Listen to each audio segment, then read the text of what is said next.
If your bank account suddenly jumped to $100 million overnight, what's your first move? Buy a sports car? A mansion? Bottle service with models at a private club? I'll tell you right now, all wrong. Because the way truly wealthy people think is on a completely different wavelength from anything you've ever imagined. This video is going to shatter every fantasy you have about what it means to be rich. We're taking you on a journey from a measly $1,247 in your account all the way up to a net worth of $100 million. And here's the thing, what you lose along the way might cost you far more than the money you gain. Ready to find out exactly where you're stuck right now? Hold on first, take a look at this suffocating scene. Does it sound familiar? It's 11:43 p.m. You're lying on a secondhand mattress, staring at your banking app. Balance, $1,247. 1 minute later, 11:44, you refresh it again, like you have OCD, no miracle, same number. And this isn't even savings. This is barely enough to keep you breathing. You're carrying over $30,000 in student loans, another $4,000 in credit card debt. And that paycheck from Friday, gone before it even landed, auto payments wiped it clean. You're 23 years old. Every morning you look in the mirror and convince yourself, I'm not behind. I still have time. But reality hits different. Every trip to the grocery store is a mental math marathon.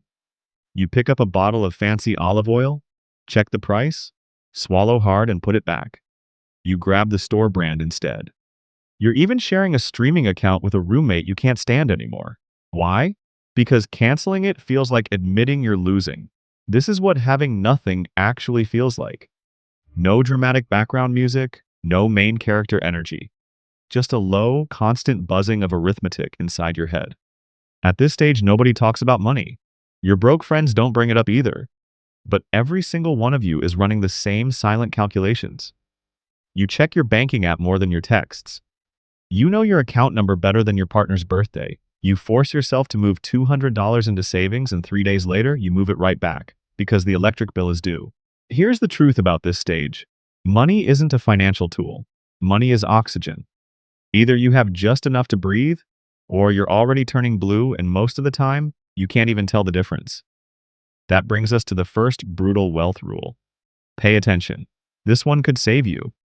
When you have nothing, your relationship with money is completely emotional, and emotional decisions compound your poverty in all the wrong directions. Here's an example. You finally get a raise. Your boss throws you a bone, $6,000 more a year before taxes. You think you've made it? Think again. That's $387 a month. You felt rich for about one afternoon. Then your car needs $900 in brake repairs. And just like that, life absorbs every dollar you squeezed out, like a sponge hitting water. So how do you break out of this trap? One day, you finally do it. You pay off your smallest credit card, $1,200, cleared. You screenshot the zero balance, you don't post it, you don't show anyone. Nobody would understand why that screenshot matters. But to you, it's gold. Because for the first time in your life, you made a number move in the right direction on purpose. Congratulations, the game has begun. By 26, your savings hit 5 figures for the first time. $10,000. You've never seen that number in your account before. For the next week, you check it every single day, not out of anxiety this time, but because you genuinely can't believe it's real. You just let it sit there. For someone who's never had 10 grand, the psychological impact goes way beyond the number itself. You almost feel like you've joined the elite. You haven't, not even close. But damn, it feels good, doesn't it? So you start reading. Not the manifest your best life garbage real books about how money actually works. You learn what index funds are, you open a brokerage account, you stare at the trading screen for 3 weeks straight, palms sweating, before you finally put in your first $1,500.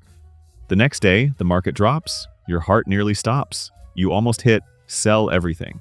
But you didn't. That 1 second of hesitation changed everything. Right there, you made a choice.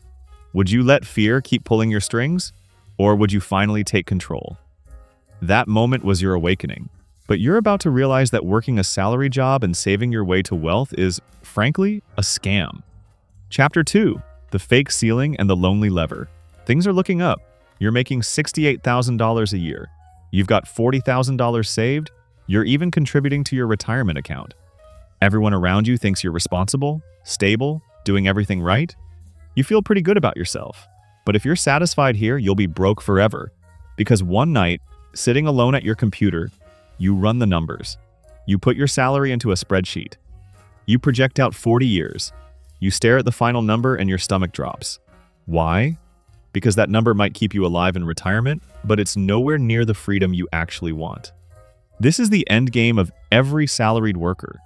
You're incredibly good at surviving, but you have no idea how to create. That's the second wealth rule. The salary you think is your floor is actually a ceiling in disguise. As long as you're trading time for money, you'll never break through it. Once you see it, you can't unsee it. So you start a side hustle after hours. You won't even call it a business, it's just something you mess around with on weekends. First month, $400. Then $900. Then $1,700. You tell nobody, not your boss, not your friends. Why? Because the only rule for beginners is keep your head down and let it grow. For 14 months straight, you reinvest every single dollar back into the hustle.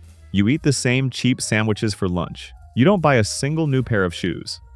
And then quietly, your net worth crosses $80,000, then punches through $110,000. You've had your first taste of leverage. You can feel the gap now. The gap between where you are and where your salary alone would ever take you. What fills that gap is leverage. Your investments start generating $3,800 a year in passive income. Some months, your side hustle makes more than your day job.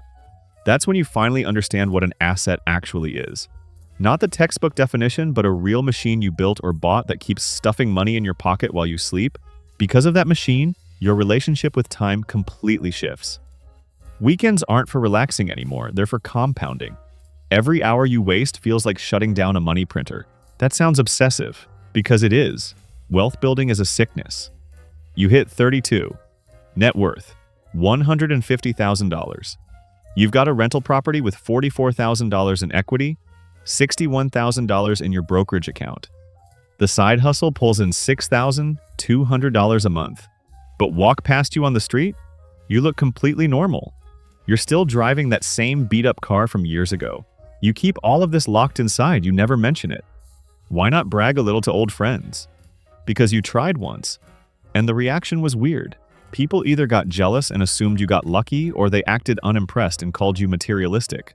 Either way, zero benefit, just friction. And that's when the most painful transformation of your entire journey kicks in. The total collapse of certain relationships. You start saying no cold, clean, no apologies. Best friend's expensive destination wedding that would require you to liquidate assets just to attend? Hard pass. Group trip where you'd obviously be subsidizing 3 other people's vacation? Not happening. Relatives pitching you mysterious business opportunities they can barely explain? Absolutely not. People talk. They say you've changed. You can feel the hostility, the confusion, the distance. You know. And you smile anyway, because your mind has evolved past the point of no return. You're done wasting resources on fake relationships. You're protecting your capital, buying yourself the future option to flip the entire table. Chapter 3. The Millionaire Myth and Real Freedom. When your assets cross $300,000, something strange happens. The money starts to feel alive. It develops preferences. It wants to flow toward opportunities, and it resists bad deals almost on its own. Like you've got a pack of hungry animals living inside your account. One investment nets you $22,000. Another one loses $9,400. A few years ago, that loss would have kept you up at night. Now, you don't even flinch. Not because you don't care about money, but because you finally understand the rules of this high-stakes game. You don't retreat. You calmly rebalance your position. Here's what most people get wrong, and honestly, what even a lot of rich people get wrong. They think the secret of the ultra-wealthy is avoiding risk. Wrong. Dead wrong. Top players never avoid risk. They do one thing only. They carefully choose which risks are actually worth taking. That's the third wealth rule, and it sounds ridiculously elite, but it's iron law. Below $500,000, you grind to buy assets.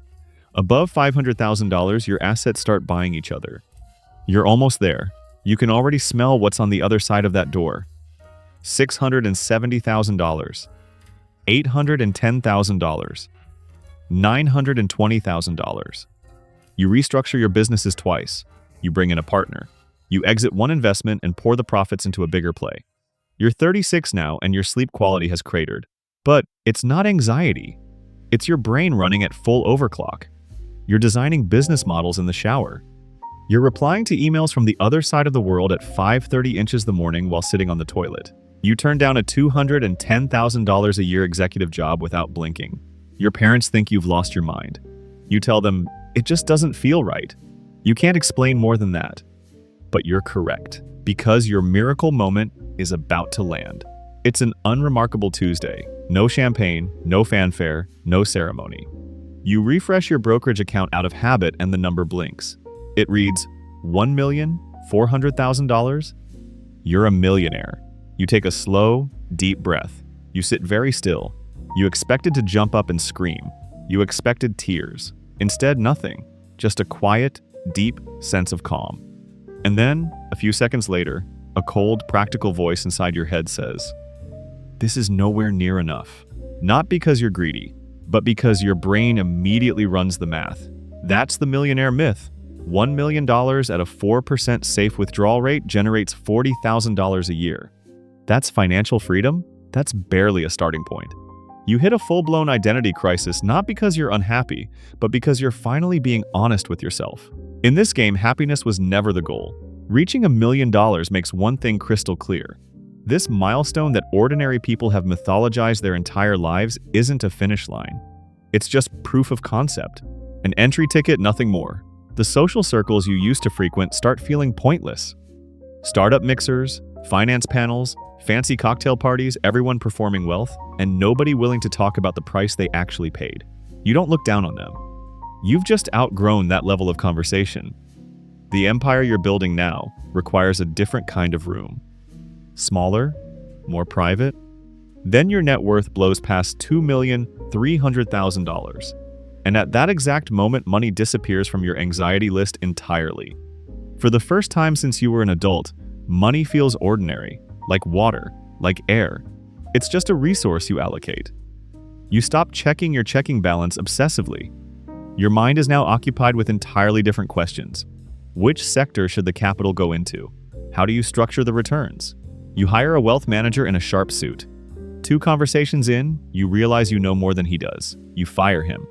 You replace him with a top-tier advisor who charges an obscene amount but never wastes your time. Now you own 2 rental properties, an investment portfolio of $1.6 million. The business generates $4.1 million a year. To the outside world, you don't look like a flashy rich person, but you possess the most powerful form of wealth there is: time. You take a 3-week vacation, 5 full days where you don't read a single work email. Poor people think wealth means luxury travel and designer goods. Wrong. What they can never buy is those 5 days of absolute, unshakable peace of mind. That's the 4th and final rule. Real wealth isn't about how much you've accumulated. It's about how loudly you can finally say no to everything you never wanted to do. Chapter 4. The cold game of the operator. When your assets hit $5 million, the entire texture of the money game changes. You're no longer a worker building wealth. You're an architect deploying it. Sounds like a subtle difference? It's not. Before, you worked for capital. Now, you crack the whip and capital works for you? That gap is enormous. You put serious money into one deal that'll return $800,000 in 18 months, while simultaneously dropping a large sum into something that could completely blow up. Are you insane? No. Because you've calculated that one position hedges the other perfectly. The correlation between the two is the actual profit engine. 4 years ago, you wouldn't have even understood that sentence. Now you play it better than anyone. You start spending time around people worth $20 million, $50 million. You study them the way you once obsessed over your first $10,000. You don't care what car they drive. You want to know how they think, and what you find is this: they move slowly. They have incredible patience. They're not trying to win every hand. Their only goal is to stay at the table longer than everyone else. At this point, you make a decision that goes against every social instinct. You stop talking about money with people who don't have any. Not out of arrogance, out of accuracy. In your world, $500,000 isn't life-changing money. It's just a position size in your portfolio. But say that out loud to someone with a normal income, and it sounds like pure cruelty. So you go quiet. Completely quiet. Then your net worth rockets to $14 million. Welcome. You've just pushed open the door that only exists in movies. Not the red carpet, not the celebrity party. The actual door where real decisions get made. Family offices managing $600 million reach out and ask to co-invest with you. Private equity firms call and offer you operating partner rules. You sit across the table, completely calm, knowing this isn't flattery. They want your capital and your instincts. Both are lethal to them if used against them. That's the fifth wealth rule, and it'll send a chill down your spine. Once your net worth crosses $10 million, your reputation itself becomes a financial weapon. Even when you're doing absolutely nothing, your name and credibility can generate returns on their own.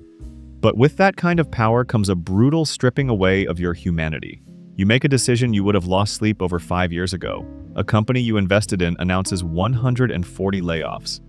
You know their CFO personally. You've had dinner with him. You don't call, you don't text. You pull up the cap table, take a look, and decide to hold your position. Why?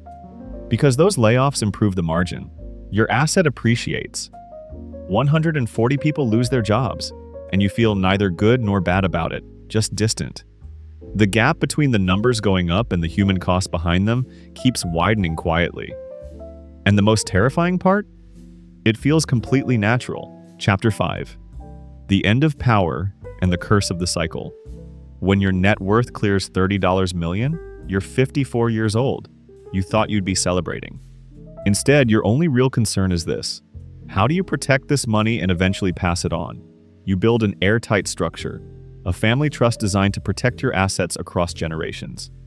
A foundation that costs $800,000 a year just to operate, and that's simply your entry fee into certain upper-tier circles. You get invited to extremely private gatherings, but you know exactly why. Nobody's there for you as a person. They're there for what you represent, your class, your checkbook, your access. You've finally seen through the whole thing. You don't perform for anyone anymore, because you've realized that the one currency that doesn't compound is your energy. Pretending drains too much of it. You're done. At this level, you don't need to be present for the machine to run. Your wealth operates completely independently of your physical existence. You could disappear to the other side of the world for 6 months. The system keeps generating returns without you. Every morning, a team of elite people you absolutely trust executes the strategic framework you spent 10 years building. You hold stakes in 11 companies. You have direct access to the actual policymakers, not the politicians performing on TV, but the people who quietly make the decisions that shape policy. You don't lobby, you don't beg, you sit, and you offer your perspective. Your net worth hits $80 million, and then a terrifying condition sets in, one with no cure: absolute isolation, not loneliness from lacking friends. A dimensional isolation? The people in your life simply cannot follow what you're saying anymore. Your daily mental landscape involves fund structure breakdowns, global regulatory positioning, dynasty trust formation, secondary market transfers, business carve-outs. You could spend an hour trying to explain any of it and still get nowhere. Naturally, your closest relationships become other people operating at your altitude. That's not snobbery. It's just the most brutal natural selection in the world of money. At this stage, you give away more money than ever before, and not for recognition. Why? Because at this level, money can no longer buy anything that excites you. It no longer measures anything meaningful about who you are. Donating on a massive scale becomes one of the few remaining areas where you can feel something, where you can feel like you still have real agency, where you still feel alive. Above $50 million, money stops measuring your worth. It only measures one thing: your power and influence. You're 61 now. Net worth? $94 million. You haven't gone to work in 9 years, but you haven't stopped working for a single day. The difference is your altitude. People at the bottom measure money by the day. The middle class measures by the quarter. You measure by cycles. You're like an old sailor who's been on the ocean for 40 years. You can smell a storm 3 days before it arrives and position accordingly. Even when you make mistakes at this level, so what? A position drops 200 basis points. You rebalance with a glance. Your life doesn't change at all. Now step inside a conference room at the very top of the global food chain. 5 people in the room. The capital they collectively control could restructure a mid-sized economy. You're in the chair at the head of the table. During the entire meeting, you speak for exactly 4 minutes. You ask 2 questions. That's it. And then every single person in that room, every elite brain in that space, begins spinning furiously around those 2 questions. Before lunch, you get up and leave. That is power in its most concentrated form. No extravagance, no raised voices, just an entire room calibrating itself to your position. But wait, does the story really end here? Let's cut away from that penthouse boardroom and crash land into a dark corner of this city. Inside a rundown convenience store, a 24-year-old is standing in line, sweating. He pulls out his phone with shaking hands and opens his banking app for the first time. The screen reads, $1,247. He does the mental math on his bills. He puts back the good coffee he actually wanted, grabs the cheapest store brand instead.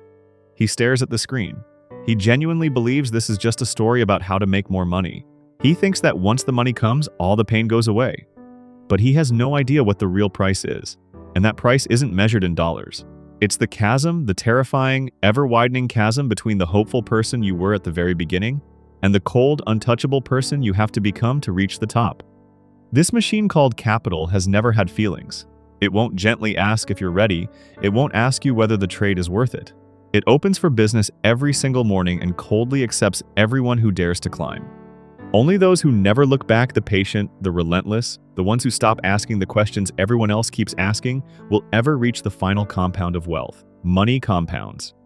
And everything you lose along the way, the relationships, the emotions, the version of yourself you started with, all of that compounds too. Balance. $1,247. That's where everything begins.